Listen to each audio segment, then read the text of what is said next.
कुछ क्वार्टरली जो अपडेट्स आए हैं उस पर भी चर्चा कर लेते हैं। सीएसबी बैंक नंबर्स काफ़ी अच्छे आए हैं। डिपॉजिट में 21% की ग्रोथ और ग्रॉस एडवांसेस भी देखेंगे तो वहाँ पर भी 23% की बढ़त कंपनी ने दर्ज की है। कल के सेशन में हल्की कमजोरी थी सीएसबी बैंक में, लेकिन रिकवरी भी आई थी। संतोष जी, क्या सजेस्ट करेंगे सीएसबी बैंक में? क्या मौजूदा स्तरों पर कोई ट्रेड नजर आ रहा है आपको?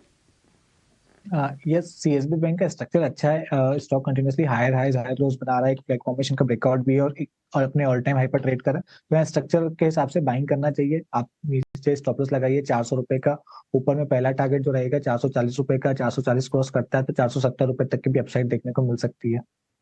कैप बैंक्स को भी डिस्कस करते हैं।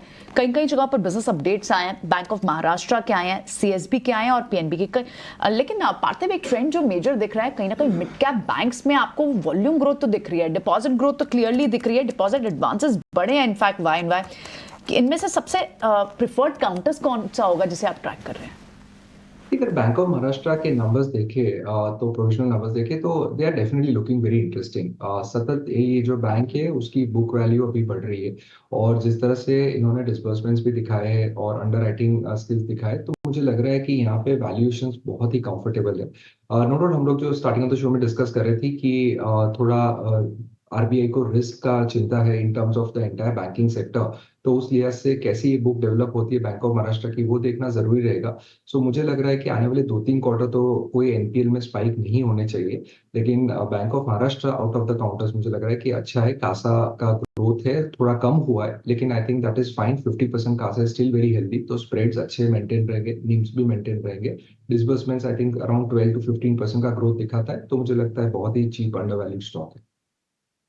की राय लेंगे। आज जो खबर आई है कि आरबीआई ने बैंकों के डिविडेंड को लेकर कुछ जो नियम है वो सख्त कर दिए हैं और 3 साल के अंदर अंदर रेगुलेटरी नियम का पालन करना भी जरूरी होगा। आपने इस खबर को कैसे एनालिसिस किया? बैंकिंग शेयरों पर क्या इम्पैक्ट देख रहे हैं आप? देखिए, मुझे लग रहा है कि ये अच्छी न्यूज़ है, बिकॉज आपने देखा होगा कि आरबीआई ने उनकी पिछली मीटिंग में ये भी बताया था कि उनकी थोड़ी चिंता है कि बैंक्स जो उनका एक सरप्लस कैपिटल है वो ज्यादा फोकस करे अनसिक्योर्ड लेंडिंग में।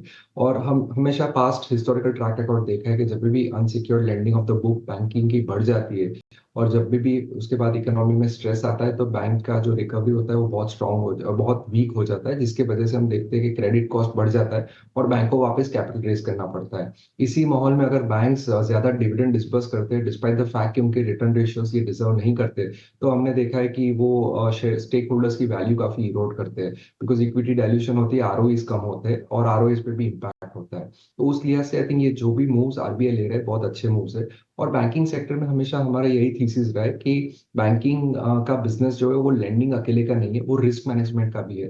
तो अगर बैंक एफिशिएंटली रन है, हमने देखा है काफी private sector lenders are very efficiently run, काफी frontline PSUs are also now very efficiently run, काफी क्लीन अप हो चुका है, और अभी नए डिसबर्समेंट है स्ट्रॉन्ग अंडरराइटिंग स्किल्स के साथ ही कर रहे हैं। तो उस लिहाज से मुझे लगता है कि investors will be better of कि फ्रंटलाइन बैंकिंग नेम्स में भी रुचि रखे। जो सेकंड जो टीयर के या थर्ड टीयर के जो mid cap small cap sector के बैंक्स है, वहां पे हमने ऑलरेडी अच्छी रैली ऑलरेडी देख चुके हैं। तो अभी देखना रहेगा आने वाले 2-3 क्वार्टर वो कैसे परफॉर्म करते हैं इन टर्म्स ऑफ एनपीएल्स।